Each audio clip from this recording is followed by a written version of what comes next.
Welcome back to the After Hours podcast. I'm your host, Francisco. Joining with me as co-host today, I got Joey, and we have Hannah Withers from Maxine's Taproom. How you doing, Hannah? Hey, I'm good. It's kind of a weird world that we're living in right now, but it's a good one so far. Yeah, 2020 is the year of uncertainty. There's a lot of weird things going on, and who knows what's in store for the last couple of months here.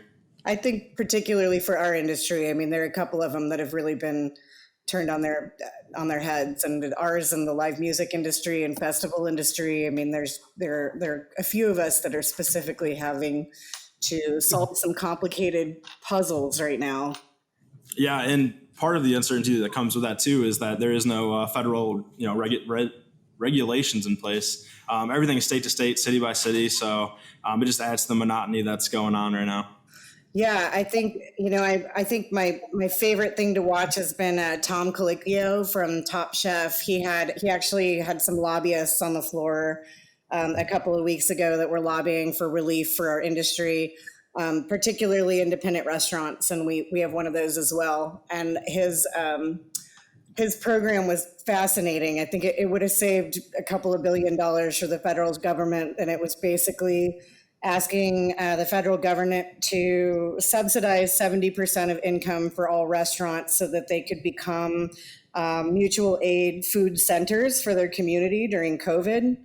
And it would have saved everybody from going off unemployment. It would have saved all of us from sort of having to reestablish all of our equations on how we serve and what volume we use. And I thought that was pretty brilliant. But it's been interesting to see people step up on a national level that are advocating a different way to do things than we are now. It sounds like a great idea. I'd love to read into that a little bit too.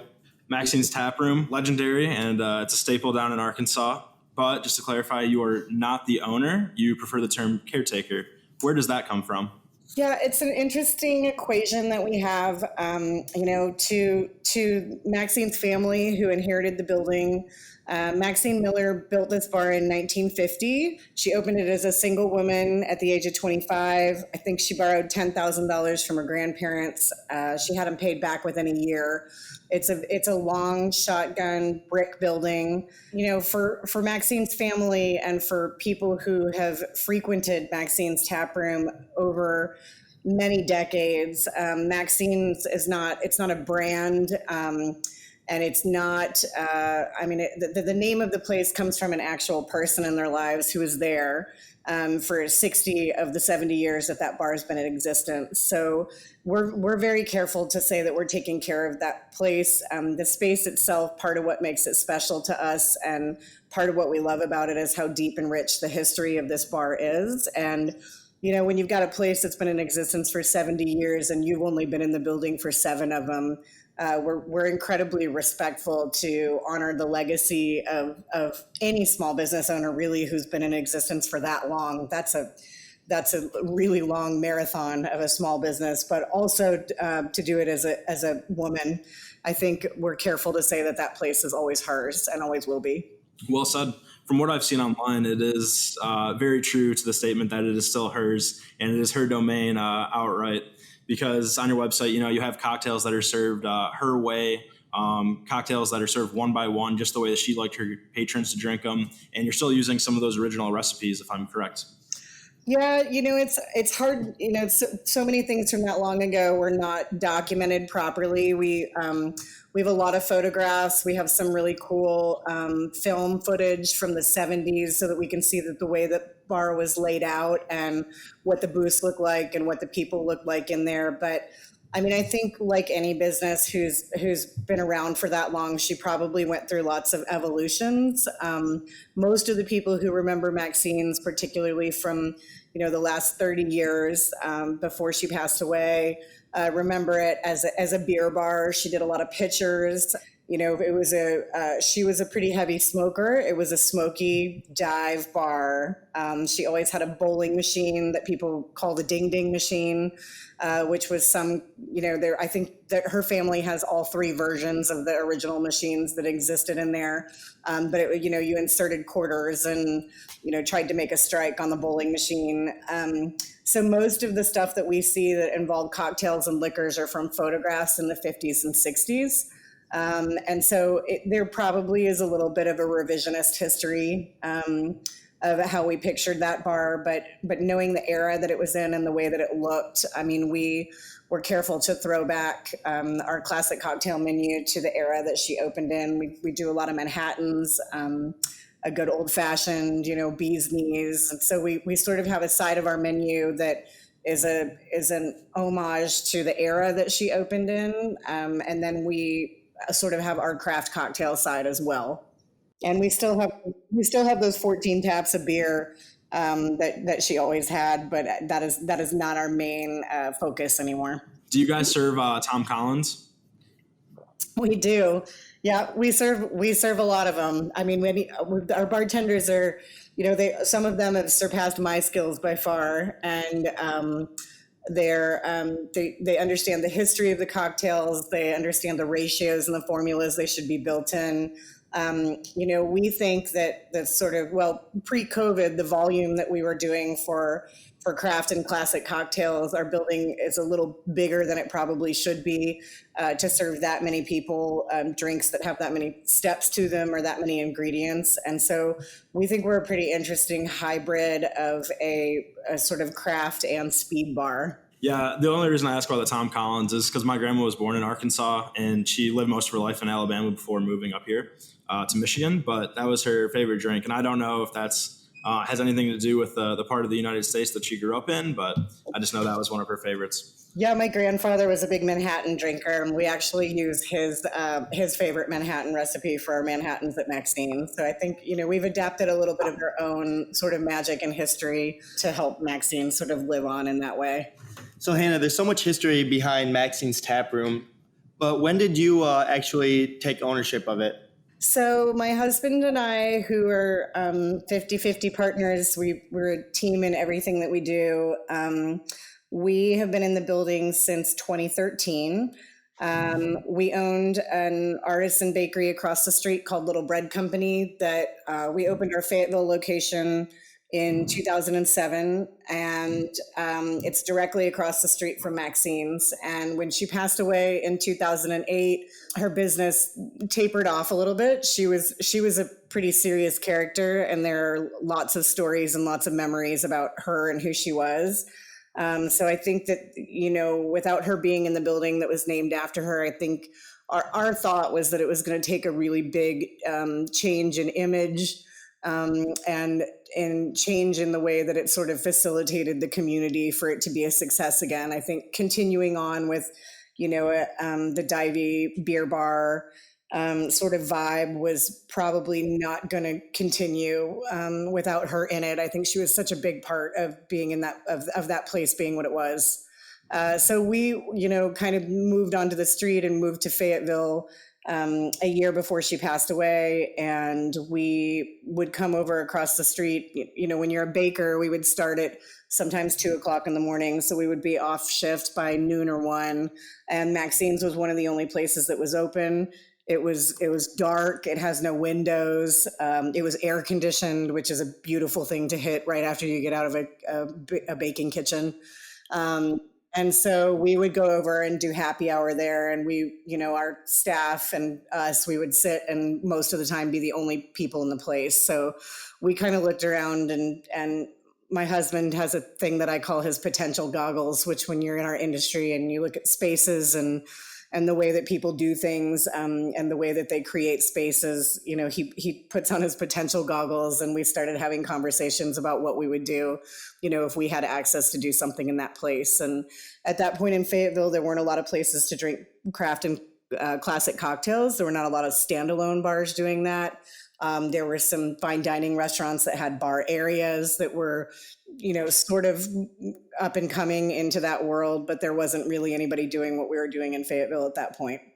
And so we sort of forged a relationship with Maxine's great niece, Andrea Foreign, and we had worked on some events on our street. Our main event was an annual outdoor street party on our 4-block stretch of our downtown area called Block Street Block Party. And we got to become friends with her and sort of started having discussions about what it would take for us to be in there. And we have a very clear respect before we do anything political in that bar by supporting local candidates, or, we try not to do anything in Maxine's name that or assume that she would feel a certain way about anything. And so we have a really interesting, open conversation about how her image is portrayed with her family. So that's sort of how we stepped into it.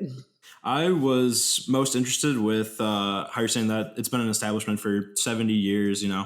People in Arkansas and in Fayetteville obviously know about Maxine's Taproom, but it wasn't until I believe 2019 when you got global recognition as being a top 50 bar in the United States. How did that come about? I don't really know. We are really proud of what we do. We travel a lot and we visit bars that we love all over the country.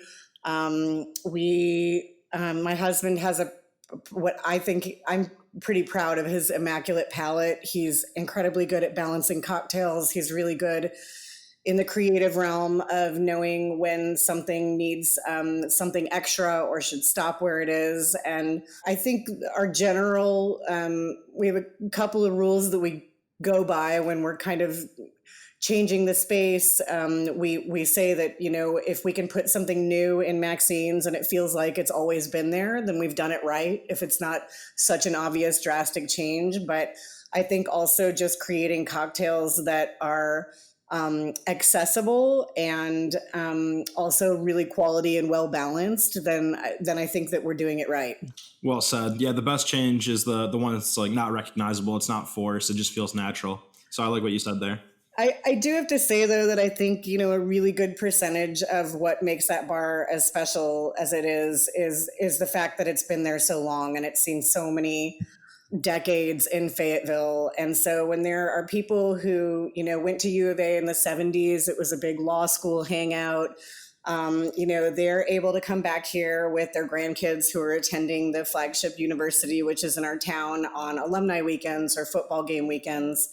And so I think for people to be able to come back to it after Maxine isn't in it anymore and see that it's alive and still making memories for people several generations down the line, that I think, that history is really, we can put great cocktails in any building, but the fact that we're able to, adorn the walls with black and white pictures of her 1-year anniversary standing in front of her bar with the Budweiser Clydesdales, and, before they took her on a parade ride around downtown, she had a very distinct last call that in her gravelly pre-emphysema voice that says, you have 10 minutes to drink and get the hell out of here. And she called it every night. And we've got a soundbite of her making that last call that's plugged into the old payphone in the back of the room so that you can pick up and hear her make that call. And so having access to what a building was to so many people that haven't been there in 20 years or 40 years or are coming back with their kids or grandkids is really something that I think it's my biggest love about that building. We feel very lucky and honored to have control of a space that belonged to somebody like that. Well said. And as you said, the building and being where you are has a lot of history. This might be a hard question to answer, but do you think that other Maxine's tap rooms could be in other places in the United States or even globally, or is that something that is just home to Fayetteville? Oh, you're getting into the philosophy of whether or not you think an idea is able to be duplicated in another community. I think all spaces are so individually different, and all communities are totally different.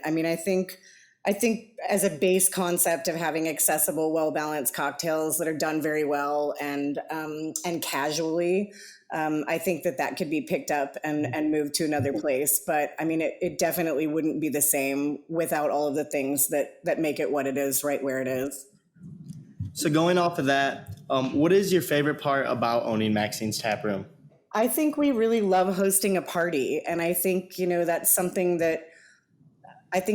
that most people in the hospitality industry, whether they own a hotel or a restaurant or a bar, I think people gravitating to a space that you've helped create and that you've helped set a vibe for is the biggest compliment in the world. And so even though there are some nights up there where I'm too old to know what music it is that our bartenders are playing, there can still be 120 10 people that are singing along to it in the bar. And I think it's just, I think making magic and what you think is wonderful, and then being validated by a community of people who find that with you. I mean, it's something that every small business owner hopes for. It's what you hope when you open the doors to anything, is that it's going to resound with your community, and that everybody is going to want it there. I love that, Hannah. So earlier you mentioned something about a block party in Fayetteville. What exactly does that entail? We haven't held it for a few years. It got a little bit too big for my britches, and it was run voluntarily by a lot of the small business owners on the street. But we have a 4-block district of our downtown that's kind of right off the main drag. It's not as traveled by college kids. We tend to see more of our local people, and less kind of, we call them transitional residents as students. But, they're people that live here all year long, or they're grad students who have been here for 8 years, or they're professors and industry people. And we underwent a major construction renovation in 2009 that kept us under construction for almost a year and a half. And it's beautiful now. I mean, we have great trees and flower beds and city gardens on our street, and really cool brick patios built into where there used to be kind of chunked up concrete parking spaces.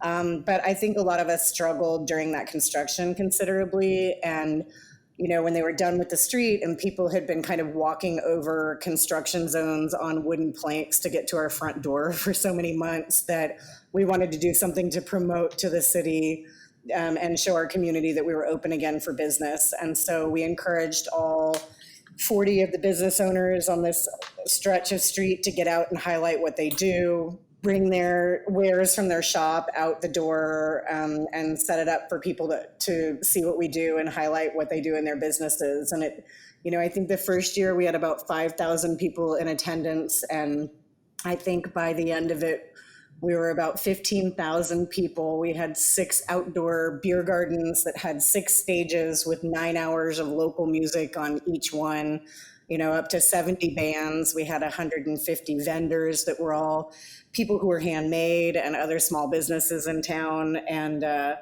it was a really impressive show of support of all things local in Fayetteville. I think it got so massive that people started getting so busy in their own shops, and we just couldn't figure out how to make it run on volunteer steam anymore.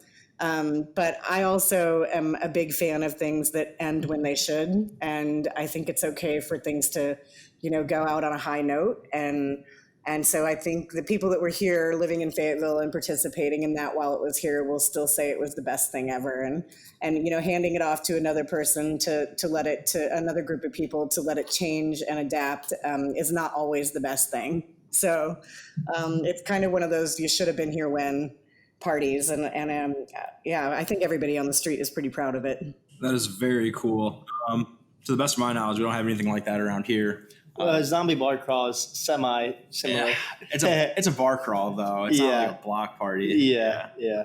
Pretty jealous. That sounds really fun, and it is one of those things where it's like, we should have been there. Damn, yeah, wish we were there. Right? It was fun, and it was also an insane amount of work. I mean, when we had Little Bread and Maxine's, still under our ownership at both points, for a couple of years while we were doing Block Street Block Party, it was pretty wild. I mean, it was a 6-month full-time job of meeting with sponsors and engaging business owners and city permits and alcohol permits, and it was pretty wild. So I'm happy that I don't have to do it. And every year when that date passes in May, Ben and I always look at each other and say, thank God we're not doing Block Street Block Party this year. Even though the block party is it's taking a breather for now, you guys still do a lot of other fun, creative events around the community. Would you like to touch on some of those? Yeah, we do. I mean, we have sort of we started for a few years. We started a chapter of the National Bartenders Guild. As other places started opening and doing more cocktails, we kind of wanted to bring everybody into the fold to do that. And, one of our sort of classic Christmas events that we used to do for the holidays every year was the Nog Off, which was an eggnog competition. And we'd have, 6 or 8 or 12 bartenders each make their own eggnog, and we would give everybody a tray with little colored glasses, little colored shot glasses, and everybody would get to vote. And so we've done a lot of events like that. Usually we do them for nonprofits that we love, that are inside the bar, that then we've sort of handed off to other people once they outgrow this little 2,000 square foot building. But I think my favorite, most recent project that we worked in is last year. We did a pop-up 40-day long cocktail bar called Holidays. And it was in a building that was empty. So we sort of had to build it to make it a bar. It did have sort of a bar area with a 3-bay sink in it, but the rest of it was a blank building. And so we decked that sucker out with blow molds and the most obnoxious twinkle lights and played Christmas music from Thanksgiving to New Year's Eve. And there was a big sleigh in the middle of it where you could get your picture taken. We served, cranberry old fashions and sort of Christmas themed cocktails with a very small menu. And we donated 25% of the proceeds from that bar back into our community to several of our nonprofits that we love. And we were able to put $30,000, a little bit over, it might have been 32,000, back into 3 nonprofits, our Northwest Arkansas Equality Group and Magdalene Serenity House, which is sort of a women's rehabilitation shelter program, and our local NPR station. So it was really fun because for 40 nights we created, probably 25 different events that were sort of tailored around these nonprofits that we were supporting. We had an Elvis impersonator one night doing all Elvis songs, or, we do a women's art show where people could buy Christmas ornaments that were handmade by women artists. And so that was a really cool template because we got to do a whole bunch of tiny events within a small time period. And we're, again, we've got a huge storage unit. I really went crazy in January this year, because I kind of got a set template for how it was going to work in my head. And I've got a massive amount of Christmas decorations that we're trying to figure out, in COVID world, how do we do something like that again in December? So it should be interesting to see how that resets itself. But I think surprising people in our community by doing out of the box sort of crazy idea things. My favorite thing is when somebody from the city or somebody from our alcohol beverage commission says something like, well, nobody's ever done that before. We're not sure how that would work. And that's like an immediate personal challenge for me to say, let's figure out how to make it work. We want to do it. I love that. I also love the 40-day holiday bar. I've never heard of anything like that. What are some of the logistics that go behind, running a building for only 2 months, and the preparation and the work that went in behind, designing a menu?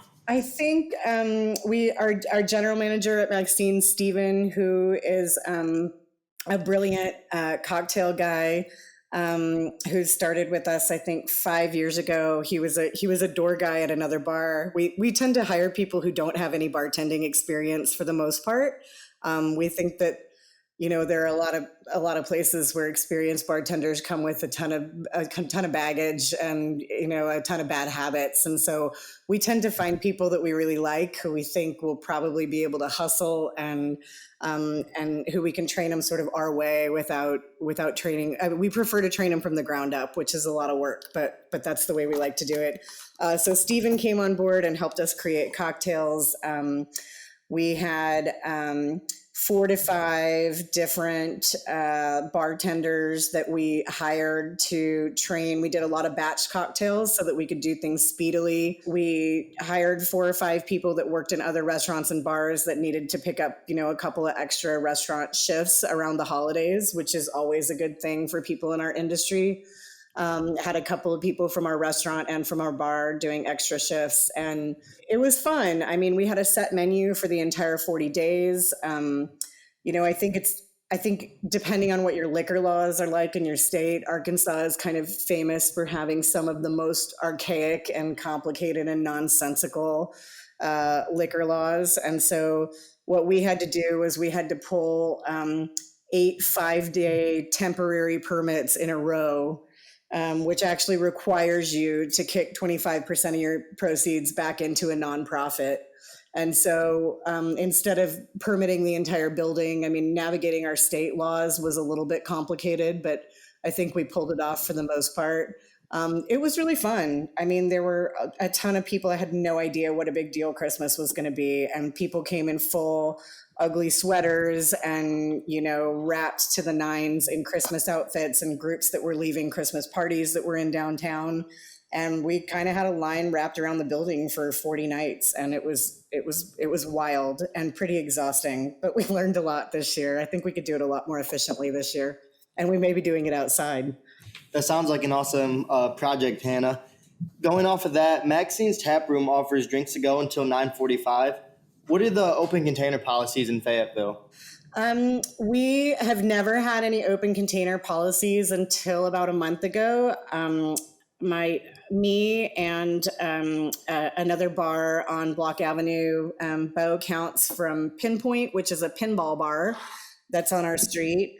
He's one of my favorite neighbors, and he and I were invited to sit on an economic task force when COVID shut everything down in March. And so we were invited as bar owners to try, we were not allowed to do takeout. We were not allowed to do bottled cocktails. The governor at that point was making a lot of emergency exemptions for restaurants and for breweries to be able to sell to go. And bars, our licensing is called private clubs, but that basically means we're a standalone bar that doesn't serve food. And we were kind of intentionally left out of that equation. We've actually tried 3 times in 7 years to change our legislation for private club permits at the Capitol in Little Rock over the last 7 years, and have had no success doing that. But we're basically written on the books in Arkansas as an irresponsible drinking establishment because we do not serve food. And I mean, it's left over from the 1940s. It's totally out of date and very not progressive. We pay a higher price for our product than restaurants do. We also have to pick up our product. So we, drive in our 8-seater Honda Pilot to pick up $5,000 to $7,000 worth of alcohol a week for our weekly orders, because we're not allowed to get it delivered by a distributor. So that's pretty wild. But anyway, that's a whole different podcast, actually. We were invited to sit as bar owners on this economic task force for our city. And so, the outdoor refreshment ordinance has sort of been something that's been a conversation in our state for the last couple of years. And they just passed a couple of pilot programs in Little Rock that started last winter. And so we pushed really hard with a couple of people, like our economic development director at the city. And, we live in a pretty small town. We live in a 100,000 person town when college is in session. So, these are our regulars that work at the city. And they are people that we see in our bars and in our restaurants, and we all go to the same events and parties. And that felt like something that I should be grateful for, that we live in a community that's small enough that we actually had a voice with our city to say this is something that will help us through COVID. So we passed an outdoor refreshment area. We're in the middle of our pilot program right now, which is I think it's 3 weeks old. I'm having a hard time with time right now. It might be 4 weeks old. You can walk up to our front door. You can order anything in our bar to go at this point, but we have sort of a list of drinks that we thought would carry well, that are super summer friendly. Some of them over crushed ice, like adult snow cones, just ones that'll hold up in the heat, that kind of come with a summer flavor profile, if you will. And so you can walk up to our door, you can order those drinks, and then you're allowed to walk within our entertainment district boundaries, which is pretty large. I mean, it includes, I think, 500 restaurants and bars that are in this district. And or we have at least 500 business permits within this district. Probably half of them are restaurants and bars. And so that's a very new thing. I mean, we just reopened our doors. We've been closed since March, and we reopened our doors 2 weeks ago. And, our bartenders are learning how to serve, and take the Maxine's experience outside, which is not, what we're used to.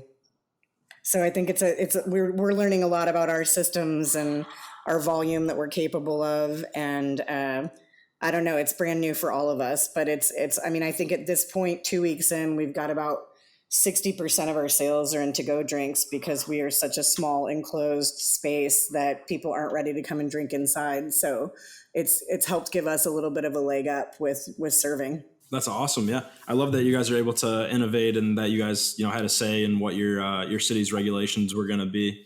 Us too. I know that's not the norm, but we felt really just grateful to be able to say, this is an issue. We need help doing this. So. Yeah, absolutely. That's great that they're responsive to your guys' thoughts and opinions on the situation. And, being that, COVID is so unprecedented, it's nice to see that people are willing to make a change more leniently now than, in past decades before. Yeah. I think something that worked really well for us, we were feeling as we were watching a lot of restaurants reopen and places that, were allowed to have occupants at all, those sort of reopened before bars did in our state. And so in June, we started an online COVID cocktail kit. We weren't allowed to sell anything, but we have a friend who I will forever be indebted to who owns a liquor store in our neighborhood. And he offered to deliver these kits around Northwest Arkansas and sell the product for us. So we were able to put together these 6-pack holders that included the spirit and the juices and the garnish. And, 1 week would be 2 cachaça drinks. And we would teach them how to make a classic and a craft cocktail and do a Friday night happy hour, which used to be our biggest happy hour of the week.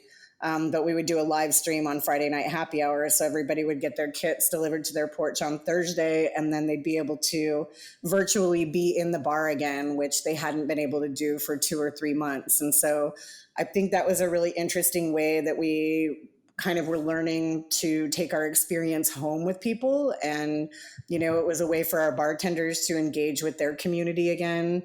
And that was a really cool experience. We did 2 series of them, and the first one were cocktails and sort of a question and answer live online with our bartenders. And then the second round that we did, we incorporated a live stream local band that we streamed from Maxine's. They'd do a set and we'd make a cocktail, and they'd do a set and we'd make another cocktail. And it was really, I think I underestimated how much of what we do is the experience of being in our bar. I mean, it's not somewhere that feels like anywhere else in the world. And I was really missing the details of running a place when, you set the music in a certain mood and the lights are at a certain setting. And I really love those details in the spaces that we have. And it was really therapeutic for us to be able to allow people, even virtually, to engage with our bartenders and see our places and tell them how much we miss them. And they were able to do the same for us. So that was a really huge moment for all of us, all the bartenders, and Ben and I both at home, this summer, to be able to sort of engage with our community without letting them into the space. That is super cool. Yeah, I love that you guys were able to take the experience at Maxine's, and it's not the same, but at least you gave them something that they were craving, and that was that interaction with the bartenders and those drinks that you guys specialize in. Yeah. Sorry, I feel like I'm talking your face off because I'm on my second Fernet and Coke, and I'm not even sure you've asked me all the questions that you want to, but I've got a lot to say about them, apparently. Oh, no. Hey, keep going. I'm loving it. I just wanted to ask, while we're on the topic of live streaming, Maxine's probably hasn't always had social media, probably not in the 1950s.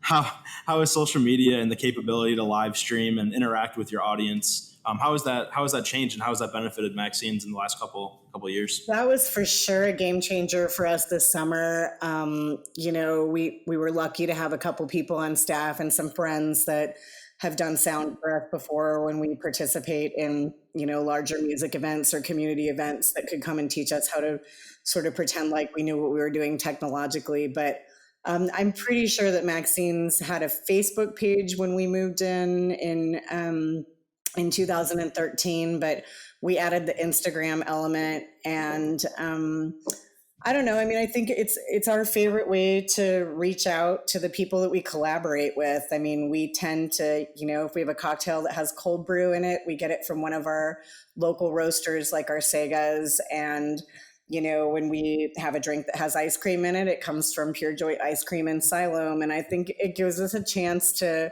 reach out and shout out to a lot of people in our community that are doing really cool things. And, of course, when you gain a social media following of a certain amount of clout, maybe, or at least a certain amount of volume, then, it's also an honorable position to be in, to be able to share that traffic and that exposure with people that are doing other really cool things in our community. So, it's something that we use every day that we're open, and I was surprised at how much we used it while we were closed, just to touch base with our people again. That's actually how I got a hold of you originally, was through Facebook Messenger. Mm-hmm. So thank God for social media, right? Right. I don't even remember what it was like without it. Hannah, so this is kind of throwing it back a little bit, but you mentioned the Little Bread Company and you mentioned Maxine's Taproom. What were you doing before you started both these ventures? So Ben and I got married in 2000, and we both had worked in restaurants since we were teenagers. I'm 30 years into the restaurant industry. I started as a hostess at my local kind of high school neighborhood cafe when I was 14, and I think Ben's first job was maybe frying taco shells in a restaurant in Little Rock, where he grew up. Both of us have kind of taken dips in and out to go to school. Neither one of us have finished college, but we've both taken classes that add up to some kind of semblance of a degree, probably, or close to it at least. We've taken a couple of breaks to do a couple of different things, but this is pretty much all that we've done for 30 years. And we got married in 2000 in Eureka Springs, Arkansas, which is a town of 2,000. It's an artist town that's sort of a tourist town. It's historic and lovely, and a really quirky place, which I think Ben and I would both say that I think that's where we learned how to do community. It was just such a small place, and there are a lot of community lessons, and the way that we collaborate with people and the way that we interact with people in our community that we learned in Eureka, still to this day. So we were married in 2000. We were both working in restaurants. I was at Sparky's Roadhouse and he was at Autumn Breeze. We got pregnant with our son surprisingly a little earlier than we were counting on, and decided it was probably time to figure out how to open our own place. And we wanted to bake, and we couldn't get a loan for anybody to tell us that we should open a bakery. So we actually built a commercial kitchen on our property in Eureka Springs. We had a sort of a mother-in-law house, or a little cottage next door to our house, that we converted into a commercial kitchen with a grease trap, and it was health department certified. And we did that first, and we started commercial baking. We eventually ran out of room. We opened a retail bakery in Eureka Springs in 2003, and we opened a second one over here in 2007 in Fayetteville. We're about 45 minutes to an hour away from Eureka Springs. In 2009, we closed the Eureka Bakery. We had a really hard time keeping it afloat during the recession in 2008. And this being a college town and just not based on tourism, Fayetteville was a completely different economic equation for us. So we kept this one open and brokenheartedly closed the Eureka location, and decided to make a go of this one in kind of a newer community for us. And so we sold that one to a couple members of our staff at Little Bread Company in 2014. And Ben and I always joke about how every 3 to 4 years we kind of start to get an itch of what are we going to do next. And in the almost 20 years that we've been married, that's about the schedule that we've worked on. It's open one and open another, and maybe sell one or potentially lose one in some way, and then move on to our next project. So I think the way that we're wired, we're constantly looking to challenge each other. And I think part of the reason that we do well with what we have created is because we authentically open up places that we want to frequent. in the towns that we live in. And, we really thought there was a hole in the market for a community quality bakery in Eureka Springs, and it was very successful until people weren't traveling during 2008. We were not the only ones that struggled during that recession. But I think, I don't know, I'm actually not sure what your original question was, but I think we've sort of taken a road to continue to open places. And I think this is really, it's particularly during COVID, we've been asking ourselves, if our industry is forever changed or our industry is bottoming out. I mean, this is our true love of a job. And it's so much of a job that it's really more a lifestyle for us, the way that we run our businesses and the way that we interact with our staff and the families that we built within our staff. People ask if we have how many children we have, and I say I have one biological child, but I also have 22, that we employ and pay payroll taxes on. And so I don't know. I'm so sorry. I don't know what your original question was, but I think it was about how we got here and how we opened Little Bread Company. And I think restaurants is just kind of in our blood. I'm not really sure what else we're wired to do. So here we are. We keep doing it. I think you answered the question well. It was what did you do before opening Little Bread Company? Well, in a shorter answer, it was nothing. Nothing but restaurants. I could have said that, I guess. No, that was a fine answer. I enjoyed it, but you also you missed one subject that I thought you were going to talk about, and that is Leverett Lounge. Oh, yes. So that one is, let's see, 2017. That one is about 3 years old. We rented a building with a friend of ours who wanted to own a retro style laundromat. And we originally rented half the building to do a restaurant in that would also service her laundromat, which is super cute and black and white, tiled floors and really cute retro stools. And each of the dryers and washers have like cool names on them and little cursive decals. They're like named Edith and whatever. And her laundromat is called Sit and Spin. And we originally were servicing it with beers and sort of sliders and sort of retro diner feel kind of food. And after 6 months of us being open, it was really obvious to us, well, her laundromat was doing very well. And she had a great demographic and clientele for that our concept within that building was not working. I mean, on our side of it, we were losing a considerable amount of money each week. We had hired a brilliant staff of people that we loved, and the food was great. And I think that we opened something that wasn't as true to what we would normally do with a restaurant. And I think, we were trying to collaborate on a concept with our friend who had a great concept for her. So we let that run for about 6 months, and then we closed it down for 30 days and completely revamped the space and reopened it as a restaurant called Leverett Lounge. It's on Leverett Avenue. So we do not have a big doorway that you can move between the laundromat and the restaurant anymore. We each have our own side. And it's a quirky place. I mean, it's little. It's about 1,500 square feet, I think. And we built a little patio on it. We serve small plates. We used to serve shareable sort of small plates that were for groups so that you could order multiple things and share them between people, which is kind of against health code now. So we just reopened a week ago at Leverett Lounge.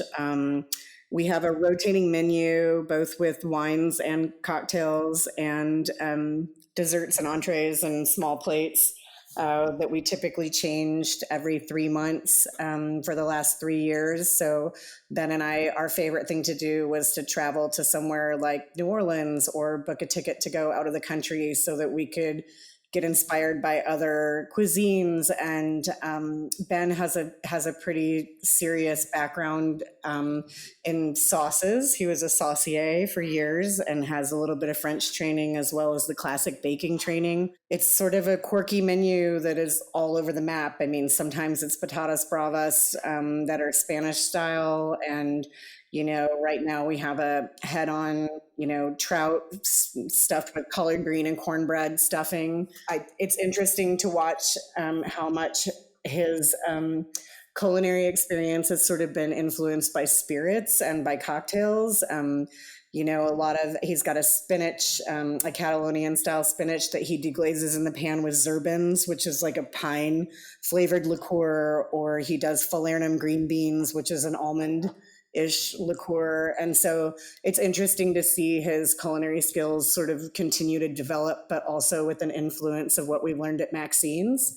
It's again, I mean, I think it's very quality food, and I think it's in a very accessible atmosphere. I mean, we like to play a little bit of hip hop. It's not a stuffy jazz kind of place. It's not anywhere where you need a dress code because we're sharing a building with the laundromat. And I don't know. It's just we like to have fun with it. We love our bathroom is floor to ceiling, pink flamingo wallpaper, and there's a whole amenities counter in the restroom where you can take your own miniature little bubbles and little face wipes and mints from the restroom, like a fancy hotel would be, except you're really in an 8x8 room next door to the laundromat. So it's a good place, and we're happy to be open again. And we're sort of adjusting this week to reservation only, which is something that we've never done, but it's helping us set our volume for the night and our occupancy. And we had an outpouring of support at both places for the last couple of weeks that has made me cry a couple times, just because we've been closed for almost 5 months, and our community has shown up, and they know by what I've been writing online about what our industry is going through and what a struggle this is. And I mean, also we have good places that I think deserve to be supported, as do a lot of people, but we feel very lucky that, we're having to try and configure how to do 65% of our sales in to-go orders and things that we've never dealt with before. So it's kind of it's a complete rearrangement. And again, it's a space that's very heavy on experience and very heavy on the details of that you experience when you're physically in the building. So, writing first names and little notes that say Love Leverett Lounge on all of their to-go items, and including the mints, and making the packages pretty. I mean, it's again, we're kind of learning how to take that home with people, which is not the same, but it's better than not at all.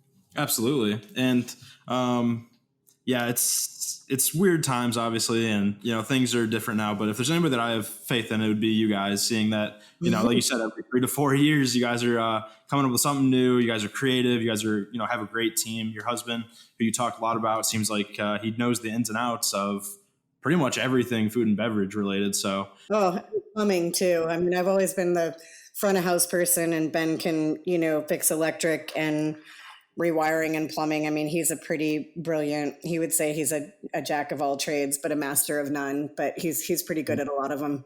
Absolutely.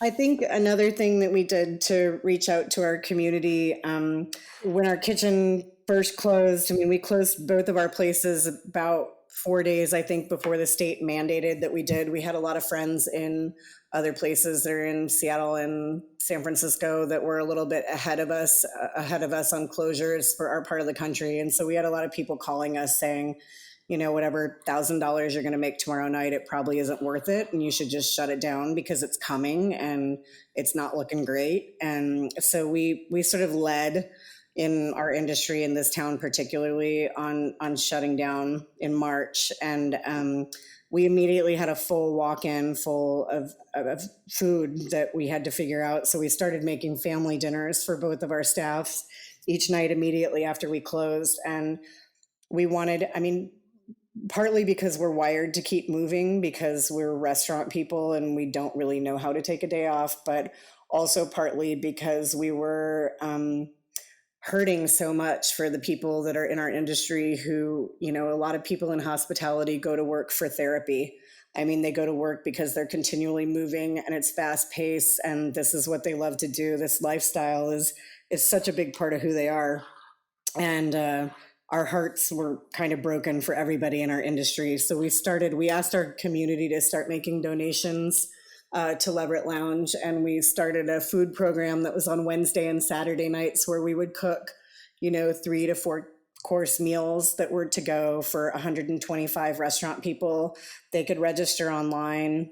And we were also handing out grocery boxes that were donated by a lot of farmers and produce companies and distributors that are in our area through our friends at the Fayetteville Independent Restaurant Alliance, who were making grants to help people pay rent and utilities at the beginning of shutdown. And so we started this program that lasted for almost 4 months. That was a big sense of normalcy for us and allowed us to give back to our industry. And I am not a big crier typically in my normal life, but I mean, we had a farmer who is a customer of ours who donated a 200-pound steer for that program, and chicken farmers that are friends of mine that were typically at farmers market that would bring us flats and flats of eggs, and people who were taking things out of their garden, and Ben would get to create a different meal twice a week, that always included a handmade dessert. And our breweries eventually started kicking in, and we started supplying everybody with a can of beer to take home from their meal. And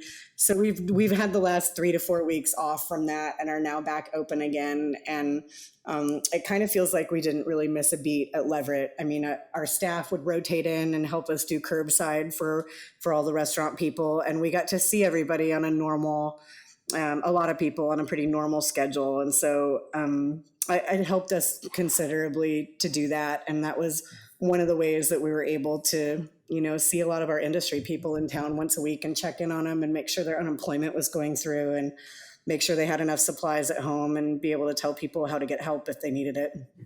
It's amazing you and your businesses are doing so well at this time and getting so much community support and just supporting each other as a whole. As Frankie mentioned earlier, you get the itch every 3 to 4 years. So are there any other plans or ideas in the works right now? Man, I don't know. We've had this conversation, Ben and I have multiple times. I mean, at this point in time, we're pretty tired. I think there's so much unknown right now. I mean, I think, I don't know. I don't have an answer to that. I don't think anybody in our industry really has an answer for what's next. I think there are a lot of places that are going to continue on with potential shutdowns for their places. There's not any federal relief for people who don't have those jobs when they need them. I think particularly in a college town with a lot of out-of-state kids coming back into our community this week that are moving in, a lot of them are from Texas. I think there are a lot of, we could be closed for another week or another month in a few weeks. I mean, anything could happen at this point. So it's really hard to have any direction of what we're going to do next. I'd really like to write a book. I have a couple of things about the hospitality industry that I'd like to write about. And I'd also really like to do sort of a cookbook of different things that Ben and I have done together that revolve around stories between people that we've met or parts of our lives that have been influenced by that particular food or cocktail or whatever it is. And so, I think we've had a lot of conversations in the last few months about what it means to be in the hospitality industry and whether our industry is going to be able to sustain the talented people who are really life career industry people and in the future. And so I think, while I have lots of great ideas and, maybe in another 2 or 3 years, there'll be lots of empty spaces that are turnkey, that are ready to do other cool things with. But I think that if we're going to make a next move anytime soon, I think it'll be a little bit different from the way that we've done it before. And I think it'll still involve our industry and everything that we love about the places that we build. But I think it's just going to look a little different. Is that a vague enough answer for you? I mean, you hit the nail on the head. I mean, nobody really knows what's coming. I just, you guys are movers and shakers. I know you guys are always thinking. You guys have probably hundreds of ideas in your head. So we'll just wait and see what comes out next, Yeah, I guess so. Us too. We'll let you know when it does. Any potential names for the book? You thought of any? No, not at all. I don't even think I'm that far into it conceptually, but yeah, I don't know. I don't know what we're doing. I mean, there are a lot of things that we used to do that sort of involve, we volunteer at a music festival on the West Coast once a year for backstage hospitality. And that's like that's a working vacation for us every year. And a lot of our vacations and where we travel to are central around food and drinking. And I don't know. I don't know what all of that is going to look like anytime soon, let alone in multiple years. But I've always wanted to create a reality TV show that where we get on the road and we help rebuild defunct downtowns. All those little cool, historic, weird downtowns that are just like a half mile off I-25 that totally went empty, after they built the interstate. That used to be like a Route 66 spot or somewhere that was once happening. And I've always thought it'd be really cool to put a team of people on a bus and do sort of like an extreme home makeover TV show, but with rebuilding downtowns and downtown culture that involves their history, and help them with food and beverage and retail programs with some city help. And I mean, maybe something like that could happen someday. I don't know what I'm going to do, but hopefully we'll just open another place and things will go on like normal. Like I said, never short of ideas. I like that one a lot. I've never heard of that one. You got Guy Fieri who's driving around going to different places, but that's just right? On a larger scale, Yeah, he's all about the restaurants too. I like all of it. I like I'm kind of a downtown culture nerd, and I like places when we travel that you can walk into. And I mean, I think restaurants and bars are really an interesting way to, how when you walk into a stranger's house and you can tell a lot about them by looking at their bookshelves or looking at the magnets on their refrigerator or whatever your kind of trick to get to know somebody is when you're in their space. And I think you can tell a lot about a town and the community that resides in it by the restaurants and bars that anchor their community. And so I'm always sort of nosing around about how things work in other places, and how cities work with business improvement districts and TIFs, and like, I don't know, I'm kind of a little bit an amateur at like the bureaucratic nonsense of what makes downtowns tick. And so that's something that I'm a little bit drawn to, just because I'm part of one, and I'm lucky enough to live in one that I can make changes within and make a difference within. And so I don't know, maybe things will move in that direction for me. That's a really interesting point. I like that you spoke on to, you walk into somewhere new and you can instantly get a feel for, the atmosphere, the vibe, the history of it. But on the flip side of that, that's one really cool thing about building specifically in the food and beverage industry, is that you can take a small piece of Italy, you can take a small piece of prehistoric whatever, and you can move it to one other place where it really has no cultural influence, so you can take a Greece or a Mediterranean restaurant and you can place it in the heart of LA, or you can put it in Oregon, and it's still going to give a little bit of that hometown feel, even though it's not necessarily akin to the culture there.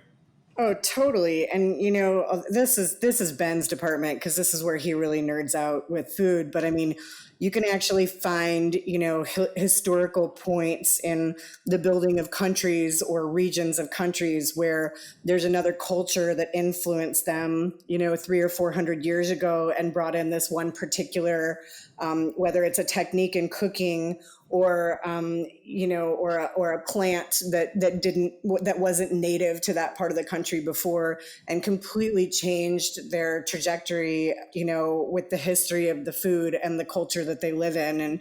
And there are points in history where you can say, this is when, the French were in Louisiana, and, that celery, onion, bell pepper became celery. I mean, you can pick the points in time by food and by beverage. I mean, I love watching all of these young bartenders take on Fernet Branca as an industry spirit. I mean, it's been around for 300 years, and it's a very specific Italian Amaro. And they did this great industry sort of insider rebrand of their product to make it a cool and hip thing to do in the US. And I mean, I think it's really interesting to influence culture, whether it's just the culture of your downtown or the culture of an entire country with ingredients and food and beverage, because no matter, how you feel politically about things or what your philosophies are on how you live in your communities, food and drink is something that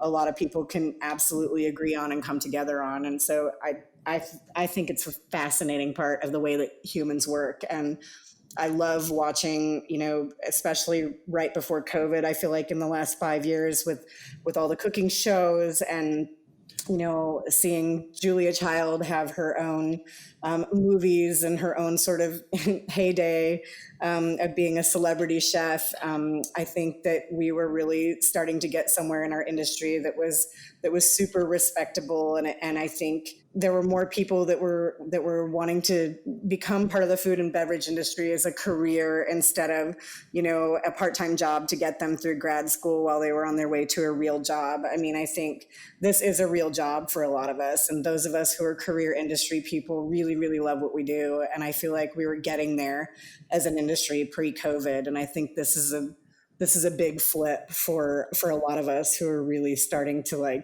get it and do well with it, Yeah, my father has been in the food and beverage industry all of his life. He's a career worker in that space, and the one thing he told me was he thought, bars, restaurants, breweries, he thought, that's safe forever until COVID hit, because everyone's going to eat, everyone's going to drink, and this pretty much just put everything. This totally shifted the paradigm for what the industry is and probably will be. It's literally what they look for when they're developing new neighborhoods and cities. I mean, all the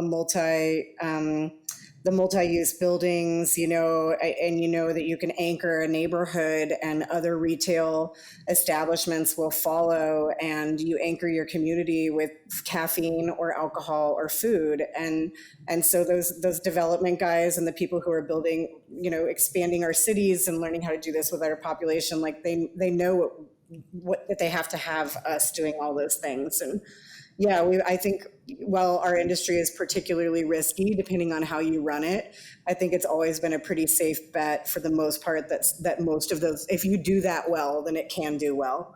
And this is a big one. Is your dad retired? Soon to be. He had owned multiple restaurants in Arizona and in Florida, and then came back up here about 20 years ago. And now he's been doing consulting for multiple restaurants, and he's been the part-time owner and manager of one in Groseal. So consulting's the good one. Yeah, he's been doing pretty much everything since he was 14. So yeah, we love opening new places, but Ben always says that it's a vice. It's a super addictive high to open a new place, and you develop a concept and all the details and the lights and what is this place going to feel like and what are people going to feel about it, and you get the doors open, and then once it starts running and it kind of levels out, it's just another job. It's just another job. The consulting is, you've got to keep managing people, and you keep up on your profits and losses and your pricing, and you can only expand to a certain area or to a certain size. I mean, eventually you plateau in a place, and so I think that's part of the reason that we've continued to do it. But consulting is the fun one. That's where you get to walk in and do all the magic things for opening, and then you get to walk away and hand it to somebody else and say, "Have fun." Yeah, that's what he enjoys a lot. And then you also mentioned earlier your husband has the potential goggles, and I noticed that with my dad too. Literally, we'll go to any restaurant and he'll be like, "Yeah, they could do this, and this different, and they would probably bring in this much ROI." Or if he was like, "If I owned this place, I would cut it in half, and I would do this here, and I would do that there."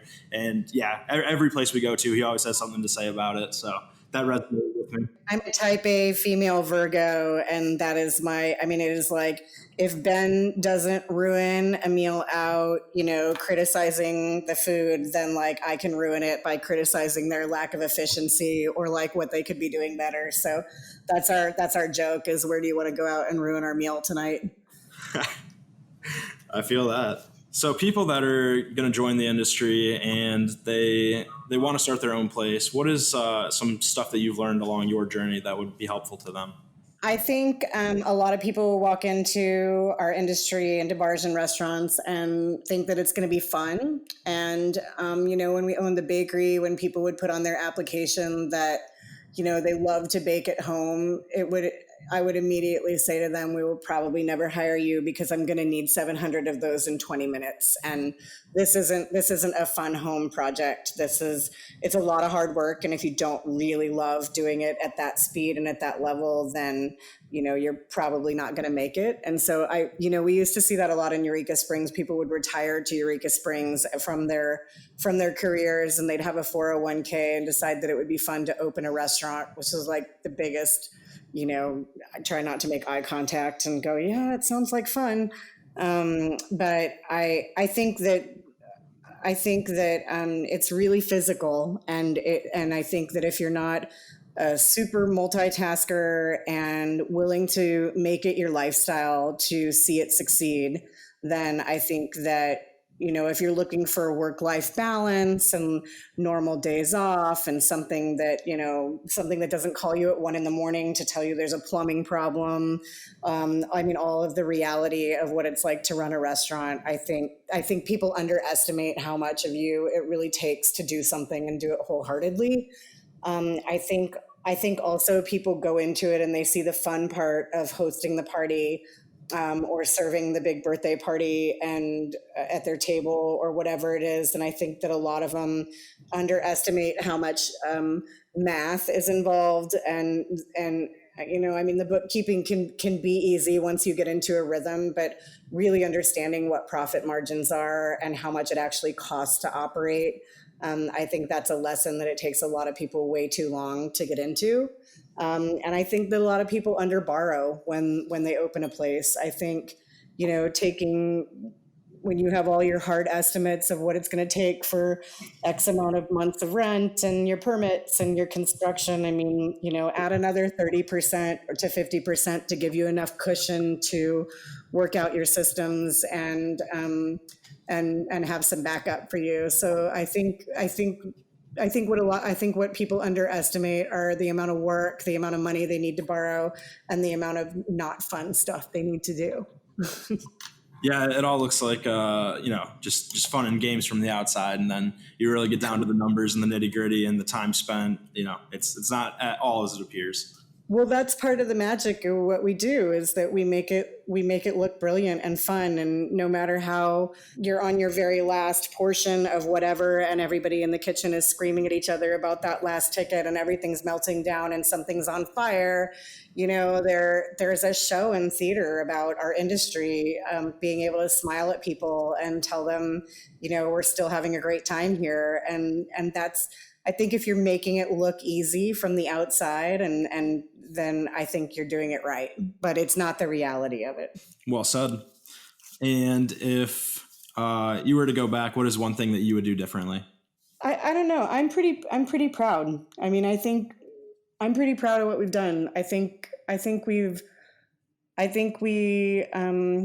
take a lot of risk in what we do. We've never taken on any investors. We have bet the farm a couple times, and sometimes we've lost that. And I'm proud of the career that we built together. I think it's a special twist on things that we're married and also partners in everything that we do. I don't recommend that for most people when they're married and they think it's going to be fun to open a donut truck or whatever it is that they want to talk to me about.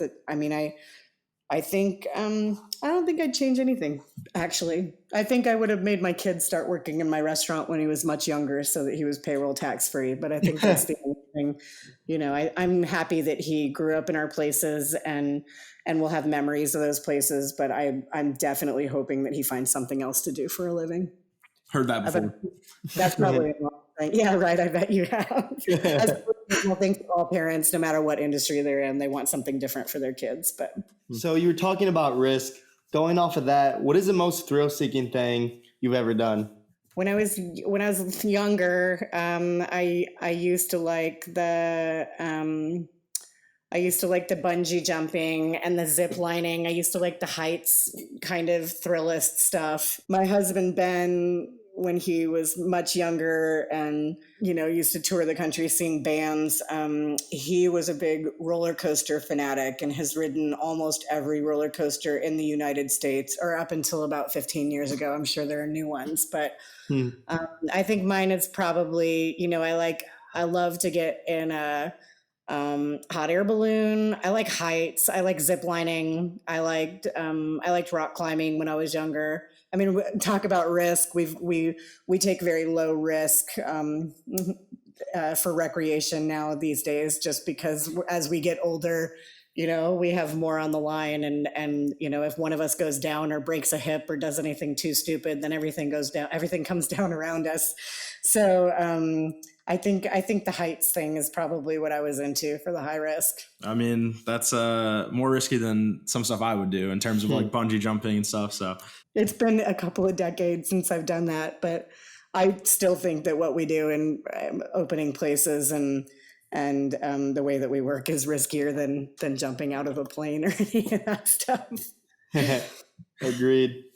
Now we're just on to some fun questions, not necessarily as serious to food and beverage industry. So is there a hangover recipe? Man, I like a good fountain Coke for a hangover. I mean, a bottled or canned Coca-Cola doesn't do the same, but if you can get a fountain Coke with the right bubbles, that's what usually does it for me. A little bit of caffeine, a little bit of sugar, and a little bit of carbonation. That's funny. That's exactly what my dad says. Get a drink, just go to McDonald's, get a large Coke, and I'm good. Yeah, I have a feeling we get along pretty well. Oh, yeah. What is your favorite hometown restaurant? Hometown as in the town that I was born in and was raised in? Is that what my hometown means? Either one. I grew up in Denver, and when I was there, it was like a fifth the size that it is now. And when I go home to visit my dad, it is a whole nother planet. I mean, there are neighborhoods that used to be, sort of like heavy gang activity with lots of chain link fence and Rottweilers that are now like these massive, beautiful boutique hotels with, world renowned bars in the bottom of it. I don't know. I've had a couple of great experiences in Denver with newer places. I don't know if it's hometown, but I like street food when anywhere we go. I mean, I really like a roadside tiny divey place that has been there for 30 years. And, whether that's on the side of the road in New Mexico or in New Orleans, I have some favorite places that are not world renowned that we continue to go back to again and again. And when we, end up on some kind of a weird like food distributor, cruise or something to the Bahamas, we will rent a car and drive to, the local side of the island and find a little shack that is doing jerk chicken and eat it in the rain in the car instead of finding a place that I need a reservation for. I don't know the answer to that. We eat in so many different places, and we travel as much as, even if we can get a 4-day weekend from both of our places, we will get in the car and hit Nashville or New Orleans or anywhere that we can get away for a different experience. And so we have some home away from home places that are drivable for us that we love. I love the Rieger in Kansas City, which is 3 hours from us. I love Lola, which is in New Orleans, which is a paella place near the fairgrounds that's been there forever. I loved Safta in Denver. That was sort of Israeli food by the guy that owns Dominica in New Orleans, and that was a newer place. I can find my favorite hometown place wherever I go for a much shorter answer. How's that? That's great. I like it. I like how you go out of your way to kind of find the small, divier places rather than just going to, this is the 5-star place nearest to me. Let me make a reservation and go. Yeah, man. I mean, one of the most popular things on our menu at Leverett is Korean fried chicken, which we also do a vegan version of, Korean fried cauliflower. And it's served with like a sort of a cold marinated mung bean salad, and it's a sweet chili sauce with the sesame seeds and everything in it. And we found that in a tiny like super dank, weird counter service restaurant in San Francisco that was in the middle of Tenderloin District. And it was like, it's such a street food item that's so normal in Korean culture. And, Ben came home and spent 3 weeks pulling apart that sauce with like, gochujang paste and stuff that he doesn't typically use in a lot of his cooking culturally. It's just not what he does. And it's like, that's where we find our favorite stuff is in, it's like when we're sitting in one of those fancy restaurants, if we lean over and ask the bartender in another country where they're going to eat after shift, that's where we usually end up until 3 a.m. So.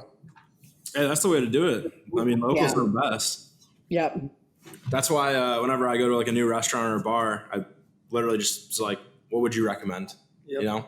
I get what they recommend first drink or first food item. And then after that, if I'm going to go bar hopping, I ask the same thing, where do I go next? Yep. Yeah, us too. Speaking of some cultural stuff, do you have any ghost stories to go along with Maxine's or any of your other establishments?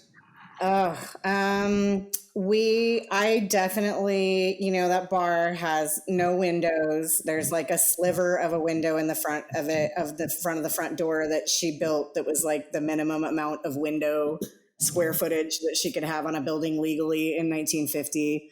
And I say good morning to Maxie. I mean, you walk in and it's like super dark. There was actually a fire there in 2008 after she passed away, and the fire department had to cut in which is what is now a skylight. When the fire department cut it in, it was just a big hole.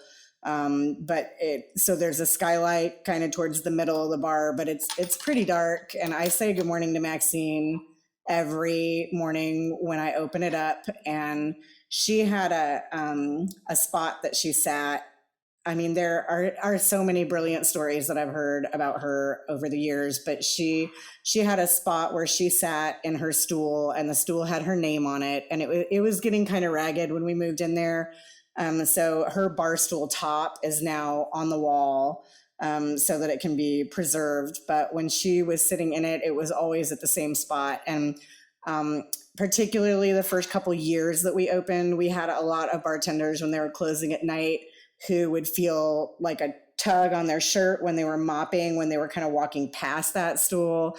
And I have a couple of bartenders that got super freaked out late night that sent me messages that said, I'm coming back to mop in the morning, where like the stereo would get weird and there'd be all kinds of weird noises coming out of it. And I don't know, probably all that stuff is justifiable, but by, logical, non-paranormal reasons. But I don't think that you can spend 60 years in a space and, one that has your name on it. I mean, she was there every day that they were open until she was so sick at the end. And I don't think that you can spend your entire life in one place and there not be part of you somehow that is there still. I mean, I just don't think that things go away that quickly. And our bartenders have told us some stories. I've never felt anything threatening, but I'm also superstitious, and I say good morning to her every morning when I walk in. So I don't know. I've never felt it, but I am definitely respectful and assuming that she's still in there. I mean, you touched on it. She's there for 60 years of her life every single day.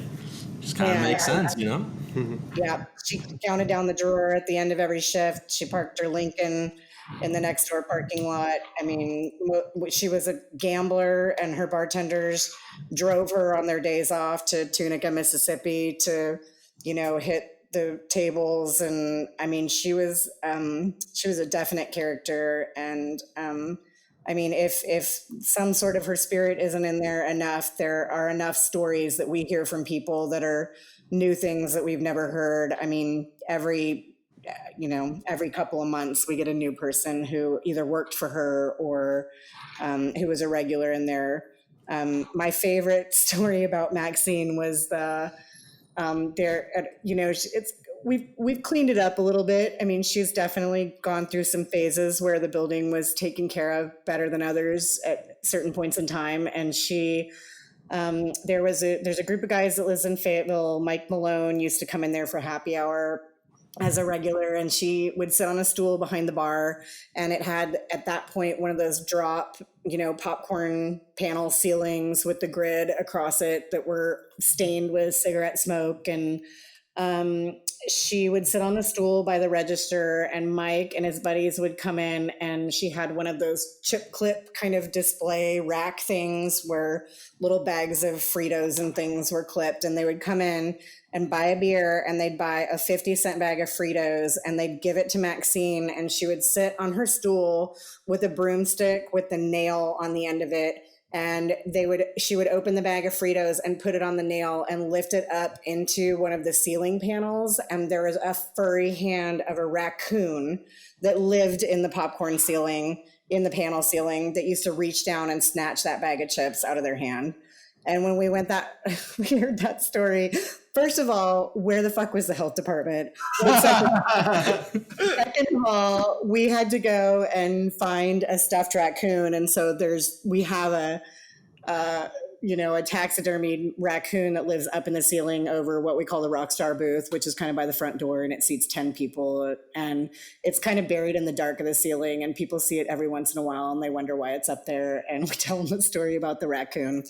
But she kept a baseball bat behind the bar. There are people she was a real force of a personality, and she was not afraid of anybody. And she mostly hired athletes and frat boys for her bartenders because they brought in their own crowds of people with them, which was super shrewd. She also, when we moved in, the keg coolers, there's a drain usually under the grate, where you pour in the taps, where you can pour overflow and it goes into, something, usually a condensation tray or evaporation tray or something. And she had filled those holes in the drain underneath all of the beer taps in her coolers with super glue. And at the end of the night, she would lay a bar tool down in that tray and squeeze it into a pint glass. And if she could squeeze a pint of beer of waste from that tray into a pint glass, she made her bartenders pay her retail for it. Oh, wow. That's savage. She was super shrewd, and she was a penny pincher, and she nickel and dimed everything. The reason there's still a payphone there is because she refused to pay for her own phone line. So people would have to come and spend their own money to make a phone call. And she was a real trip. She was an interesting character of a woman. And, so I don't know. I think she's still in there. And I joke often that the longer that we do this, the more I'm turning into Maxine's, where I'm just having moments where I'm like, it's time for you to get the hell out. This isn't the way we do this anymore. And I used to be much more of a hospitable people pleaser, but I might be turning a little bit into Maxine. When I picture the raccoon in the ceiling, it's almost like something out of a movie. It is. He's like, there's like sort of cinder block area over the front door that kind of goes up to the front of the building, where the ceiling is, the whole ceiling is exposed in black, and it's just kind of like pushed back in the dark enough so that you can just kind of see its little weird rabid raccoon face sticking out. And I love him. That's awesome. That is so cool. All right. So one last fun off-topic question is, you guys have been everywhere in the United States, either traveling for, bands or for restaurants, bars, whatever. What is one place that you would recommend other people to go visit? City-wise or restaurant-wise or? City-wise, preferably. Man, I really love New Orleans. I think it has the most unique culture in the United States. It is something that does not feel like anywhere else. And it's this beautiful blend of, French and Spanish and Caribbean cultures. The history there runs really deep. The music that comes out of New Orleans is like nowhere else. And I would say the same for the food. There's this like, the strut that you walk when you're in New Orleans that almost is accompanied by the bass line of the Meters or some kind of like funky New Orleans band that you can feel when you're walking down the street. And I am really glad that I didn't find New Orleans earlier in my 20s, because I probably would have overdid it a multitude of times. But that city is so much about the food and the drink and the music. And there's something that I feel, there's just something about that city that resounds with me. And I love that it's a hospitality city. I love that there are people who grow up who were a server, like their dad was a server at Commander's Palace. And so they, in turn, that is what they want to do for a living when they grow up. I love that level and sort of royalty about the hospitality down there. And I think it's something that we don't have a lot of in our country. And I don't know. I love that town. We've talked many times about moving there. And yeah, I don't know what we do down there either now, but we really love it down there. Getting a meal down there for a super affordable price. There are very few places that I've had a terrible meal at in New Orleans, whether it's a po' boy stand, in the quarter, or, I don't know. Their culture of food and cocktails and music just runs so deep, and Ben and I both fall in love with it every time we're down there. Have you had a beignet from Cafe Du Monde? I have. I know that's always. Go ahead. When I went there, I had like 5 people recommended it to me. So I'm like, all right, I guess I have to try them. Yeah, you've got to do. I think going to the French Quarter is like the thing that you do on day one of New Orleans for your first time down there. And, you've got to do Bourbon Street and get a really not awesome hurricane at Pat O'Brien's, which is like red number 40 food coloring pumped out of a frozen machine kind of thing. And you got to get a really good hangover and get that out of your system. And then after you do that and you start, venturing into neighborhoods like the Garden District or Ferret District, and you start taking walking tours and understand the history of the graveyards that are in New Orleans. I think it is just like, it's so different from anywhere else in the world. And yes, there's a ton of great stuff to do that is like first trip to New Orleans. But when you really start digging in, to the Marigny and all of these other little districts, there are so many community lovely restaurants and bars that are tailored to their neighborhood, that are all different kinds of music, that are not like the most famous people that are playing, at the most famous clubs. It runs thick there in food and music, and it's pretty amazing town. Yeah, I understand where you're coming from the music side. When we were just walking down some random streets, there's just people playing on the corner, and they're all so good. And even some of them just with like drums and whatever, just so talented. And it just all over everywhere around the city. Yeah. Or the kids that are just tap dancing, or, I can't think of anywhere else in the world where, where a Black man wants to grow up to play the washboard or the accordion. It is such its own unique culture of everything there, and it just my heart is there a lot. Well, I think I'm pretty much through the questions, and you killed it. Got through all of them. So did I get an A? Oh, absolutely. Okay, good. Where can people find you? Where can they find you on socials, and if they're stopping by Fayetteville? Taproom is on Instagram, and we've got websites for Maxine's and Leverett Lounge. We're on Facebook and Instagram on both of those things. And I also love finding random industry people. I feel like I've become friends with certain people all over the country that do what we do, that I've never met before through Facebook. And so particularly during COVID, it's been really interesting to me to have access to people that work at Bar Tonique in New Orleans, or to see what's happening with their hospitality industry while we're all kind of navigating this with state mandates and lack of federal mandates and all of the other things that are going on, particularly in our industry. But social media is the way to go, I guess. Awesome. Thank you so much for your time, Hannah. Or they can send carrier pigeons. All right, After Hours Nation, we hope you enjoyed today's episode. If you'd like to stay updated, you can check out our site at afterhourscast.com. Don't forget to tune in next Tuesday morning for our next episode. After Hours Nation, stay thirsty, my friends.